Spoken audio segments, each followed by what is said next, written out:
Hey everyone, it's me, Arthur Kade. All right, Kellan Lutz. Mr. Clean. There's a bunch of them here today. One of them's potentially the future Mr. Clean. How'd you get involved with this whole thing? I know, this is quite the turnout. And what a dream role to try and portray, even though I had a little dirt on me and I didn't get the part.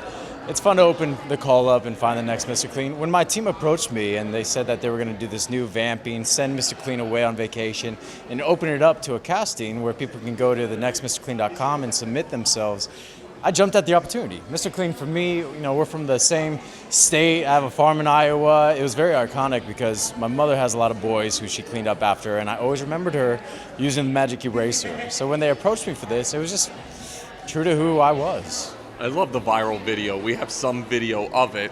How did you come up with the idea around this viral video, especially capturing some of your most fun roles? Yeah. When they asked me about it, I thought it was going to be a real audition. And then they sent me the script a day later, and it was a very mock dramedy, parody style for Mr. Clean, which I loved. I love making fun of myself.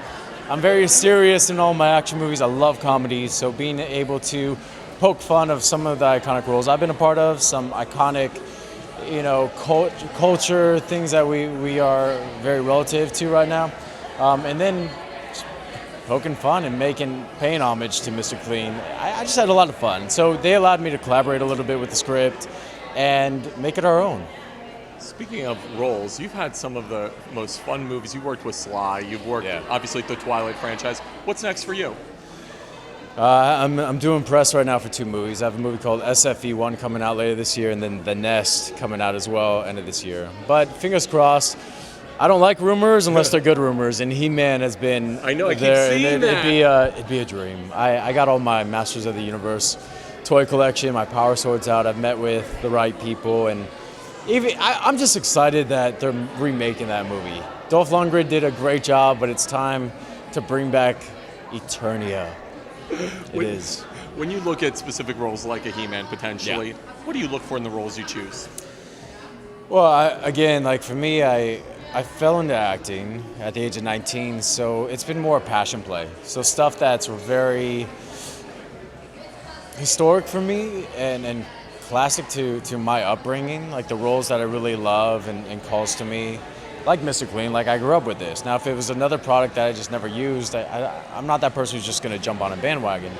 So for He-Man and just these iconic roles, story. It's gotta have a good story. And there's, from time to time again, like you get these superhero movies that just, they don't land, or there's too many plot holes. So have a great story. He-Man, the Masters of the Universe world, has so many comics. It's so easy to make Eternia and Prince Adam and Skeletor and Tila and She-Ra, Battle Cat, but story and then character depth. You have to have a struggle. You have to have a real life struggle where people can feel it as an audience. That's what I like anyways.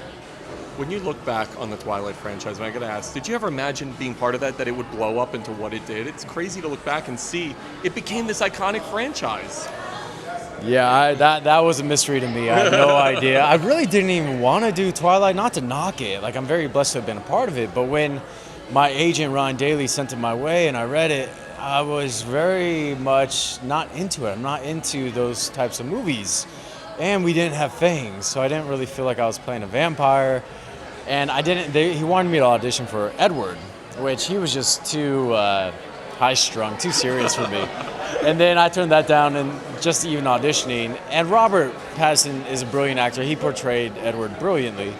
But when Emmett came around, I really liked my character. I like reading a script, and I get a chuckle reading the character lines. So I'm very grateful I was a part of it. I didn't think it was going to turn out as big as it was, but I'm very thankful for it.